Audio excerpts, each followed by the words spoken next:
Хочу сразу оговориться, что меры на территории Республики Татарстан нужно рассматривать как более жесткие, нежели меры, которые определены в указе президента Российской Федерации. Уже в эту субботу в Татарстане начинаются нерабочие дни. Продлятся они не до 7 ноября, а до улучшения санитарно-эпидемиологической обстановки. Как отметили в оперштабе, с 30 октября татарстанцы старше 60 лет, которые не привились и не переболели в последние полгода коронавирусом, отправляются на обязательную самоизоляцию. Раньше ограничение касалось лиц старше 65. Памятуя прошлый год, мы точно с вами помним о том, что многие меры были не только в период недель, которые ограничивали по территории Российской Федерации, вводили ряд ограничений, но и в том числе на территории республики эти меры продлевались на более длительный период до улучшения санитарно-эпидемиологической обстановки. Эта обстановка связана как с показателями заболеваемости, с показателями занятости коечного фонда. Они связаны с показателями смертности. В нерабочий период свою деятельность продолжат все кафе, рестораны и торговые центры. Но попасть в них можно будет только по QR-кодам или справке о перенесенном коронавирусе за последние 6 месяцев.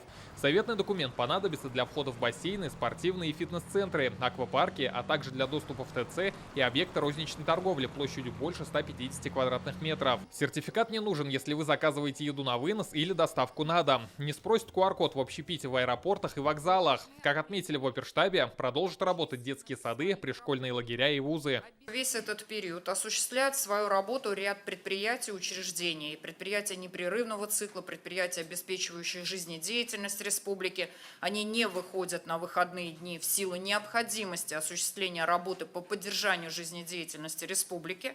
В соответствии с этим у всех тех, кто работает, есть потребность в работе образовательных организациях разной ступени. С 30 октября отменяются любые зрелищно-развлекательные мероприятия, в том числе для детей. Запрещена ночная торговля всех магазинов и общепита. Исключение – автовокзалы и аэропорты, придорожные кафе, а также аптеки и АЗС. Все выданные Роспотребнадзором разрешения на ночную работу кафе прекратили действие. Услуги бани-саун ночью также недоступны. До 7 ноября запрещены ярмарки и выставки, кроме тех, что проводятся на улице.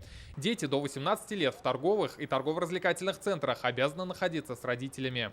Запрет распространяется на осуществление деятельности развлекательных центров и комплексов, развлекательных подразделений в торговых центрах, в торгово-развлекательных центрах, аттракционов, расположенных в помещениях, а также букмекерских контор, компьютерных и интернет-клубов, боулингов, ломбардов. Мы ограничиваем вход и нахождение детей в торговых комплексах без сопровождения родителей или законных представителей.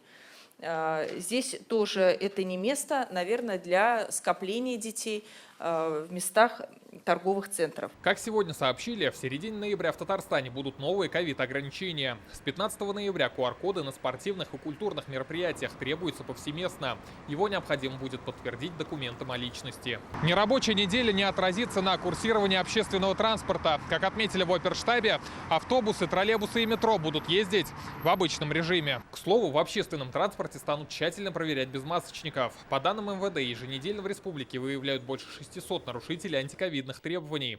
Также полицейские напомнили о наказании за предъявление чужого или поддельного QR-кода. Уголовному преследованию и привлечению к уголовной ответственности сегодня подлежат лица за использование поддельных документов, сертификатов о вакцинации по части 5 статьи 327 Уголовного кодекса Российской Федерации. В этом случае максимальное наказание – арест на срок до 6 месяцев. В нерабочие дни продолжат работать все пункты вакцинации, как и вся система здравоохранения. Как отметили в Минздраве, сегодня привито более 60% от плана.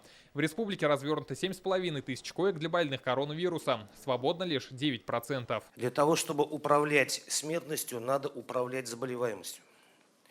А управлять заболеваемостью у нас только два пути. Первое – это чтобы привать и пить процесс. Это то, что мы сегодня вводим определенные меры ограничения. И второе – это вакцинация.